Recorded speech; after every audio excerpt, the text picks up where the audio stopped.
Hello, welcome to DO Real Stories. Please subscribe my channel. The day I moved into my new apartment was a hectic dance of cardboard boxes, adhesive tape, and a lingering scent of fresh paint permeating every corner of the space. By late afternoon, as the final moving truck rolled away, I found myself standing amid a chaotic sea of possessions that seemed less familiar in this new, strange environment. Exhausted, I slid open the glass door leading to the balcony, craving a few moments of solace and a breath of fresh air. As I stepped out, the clamor of the bustling city below softened into a soothing hush. The sun was just beginning to set, draping the cityscape in a warm golden light that transformed the ordinary into something magical. Leaning against the railing, I allowed myself a moment to enjoy the view, feeling the day's stress dissolve. It was then that I noticed him, Alejandro. He was standing on the balcony directly across from my mug in hand, his gaze fixed thoughtfully on the horizon. When his eyes lifted to meet mine, a spark of unexpected connection zinged through me. Well, that's one perk of the move I hadn't anticipated, I mused internally, a playful smile toying at my lips as I maintained his gaze. Alejandro's lips curled into a slow, knowing smile, as if responding to my silent thoughts. He lifted his mug in a silent toast, his eyes locked on mine in a bold, flirtatious gesture. I responded with a raised eyebrow, amused and intrigued by this straightforward exchange. After a moment, he called out across the space between us, his voice carrying clearly, "Welcome to the building." "Thanks," I responded, my voice betraying a hint of nervous excitement. "I guess you're my official welcome committee, you could say that." He laughed, his voice rich and warm. "If you need tips on the best spots around, or just a cup of char, I'm your guy. The first might just take you up on that," I replied, surprised at the ease of dialogue. "It's my first time living in this part of the city." "You picked a great spot," he assured me, his tone friendly and encouraging. "You love it here." As the sun dipped lower, painting the sky in deeper shades of orange and red, we continued to chat across our balconies, the initial spark of attraction warming into a comfortable connection. The day after our balcony introduction, I was navigating the maze-like hallway of our apartment building, struggling with a cumbersome box filled with books. Just as I paused to adjust my grip, Alejandro rounded the corner. His appearance was less surprising this time, but my pulse quickened just as much as it had the evening before. "Hey neighbor," he greeted with a smile that lit up his eyes, making them crinkle at the corners. His casual demeanor and the easy way he carried himself lent an effortless charm to his presence. "Hi Alejandro," I replied, trying to mirror his smile despite the strain from the heavy box, "just trying to figure out the best technique for not dropping this." "Let me help you with that, it looks heavy," he offered. Stepping closer, his hand brushed against mine as he took part of the load, sending a subtle shock through me and heightening my awareness of his proximity. "Thanks, I appreciate it," I said, feeling both grateful and a bit flustered. As we walked side by side to my apartment, the corridor felt narrower than usual, so settling. "And well," he asked, shifting the box in his arms as though it weighed nothing. "Slowly but surely," I replied. "It's a bit overwhelming, but I'm getting there. Today's mission is all about tackling the mountain of books I've managed to accumulate." "A reader, huh? What's your genre?" Alejandro inquired, showing genuine interest. "A bit of everything, but I have a soft spot for mystery and thrillers. The more suspense, the better," I confessed, finding it surprisingly easy to talk to him. We reached my door, and as he set the box down, our hands lingered together slightly longer than necessary. "There you go. Safe and sound," he said, straightening up and meeting my gaze with a playful challenge in his eyes. "Thank you, Alejandro, I owe you one," I said, the atmosphere charged with an electric and spoken understanding. "Maybe you can pay me back with a coffee sometime," he suggested casually, but the depth of his look conveyed a clear intention. "I think that can be arranged," I agreed, my voice softer than intended. He nodded, a satisfied smile crossing his face. "Great, it's a date. Then I'll let you get back to your book mountain for now." "Sounds like a plan," I replied, watching him walk away, each step echoing slightly in the empty hallway. As I closed my door, leaning back against it, I couldn't help but feel that this new chapter of my life might be more interesting than I had initially anticipated. After all, I now had a coffee day to prepare for. Over the ensuing days, our balconies transformed into stages for a play of exchanged glances and light. Banter. One particularly radiant morning I stepped onto my balcony with a steaming cup of coffee only to discover Alejandro already looing on his a book in hand. However, his attention was unmistakably directed towards me. The sun was particularly intense, and as I adjusted my chair to find some shade, I caught him playfully positioning himself to block the sunlight. Alejandro looked up, his eyes twinkling with mirth as he responded, "Only if you promise to share it with me." His tone was light-hearted, but his gaze carried a warmth that sent a flutter through my heart. Laughing, I retorted, "I suppose that can be arranged, but you owe me a compelling story from that book you're pretending to read." "It's a deal," he chuckled. "It's actually a thriller I think you'd enjoy it, full of twists and turns. Our exchanges swiftly became the highlights of my days, filled with gentle teasing and laughter that bridged the gap between our buildings. These innocent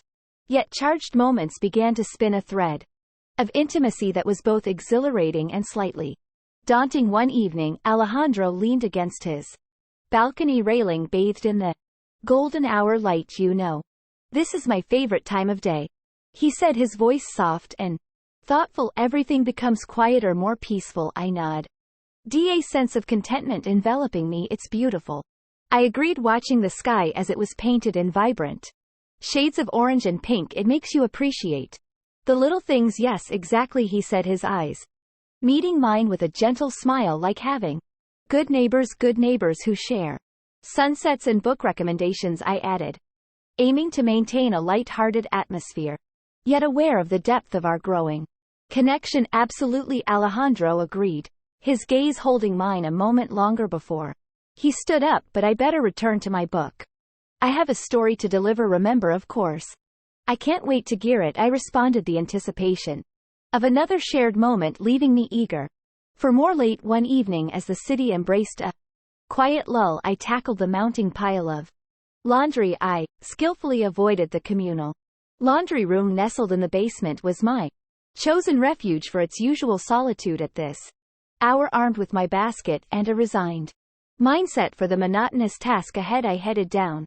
The soft hum of running machines greeted me as I descended the stairs, anticipating an empty room. The sight of Alexandro loading a washer caused me to halt at the doorway. Dim overhead lighting threw shadows across his face, and the rhythmic drone of a spinning dryer provided a soothing backdrop to this unexpected scene. "Hey, late night laundry too?" I called out, aiming for casualness despite the quickening of my pulse. Alexandro glanced up, his initial surprise melting into a broad smile. "Sophie, yeah, I figured I'd try to beat the weekend rush. Looks like I'm not the only one with that idea." I nodded and moved to a neighboring machine.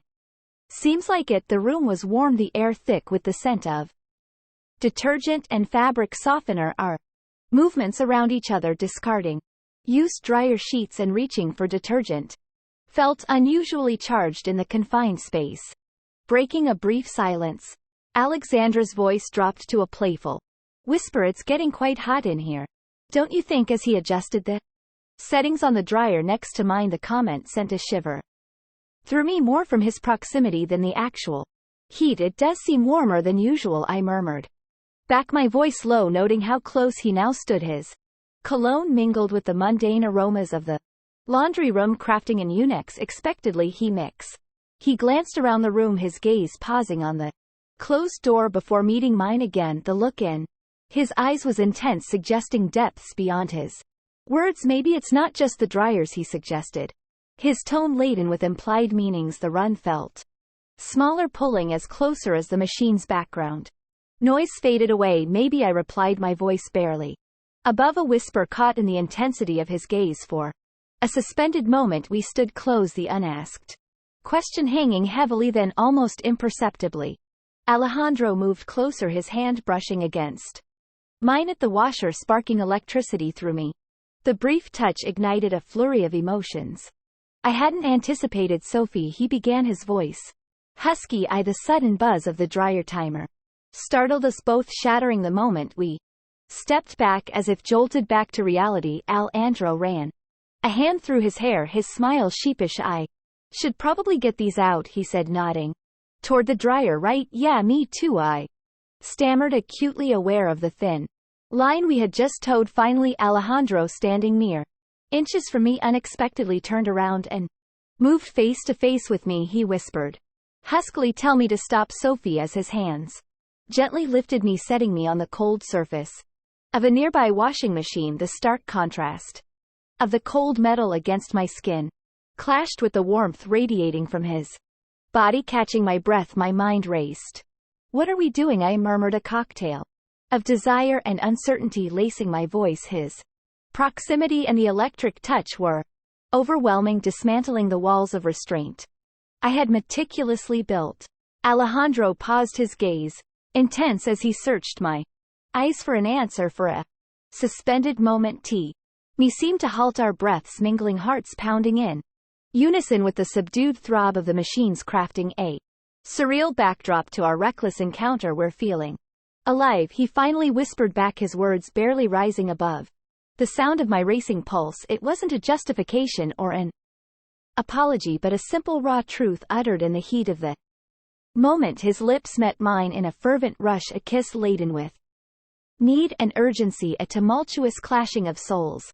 Momentarily lost in a whirlwind of emotions, my fingers tangled in his hair, pulling him closer, deepening our kiss that spoke of forbidden desires and the enthralling danger of the moment. Yet as quickly as our passion ignited, the stark reality of our actions swept in, extinguishing the flames with a chilling dose of guilt and apprehension. We broke apart, breathless and dazed by the intensity of what had just transpired. We broke apart, breathless and dazed by the intensity of what had just transpired. Tired, I slid off the washing machine, smoothing down my clothes in a vain attempt to restore some semblance of order. "No, it's not just you. I let it happen too," I said, my voice surprisingly steady despite the internal turmoil. "We better go," I added quickly, avoiding his gaze, acutely aware of the implications of our lapse.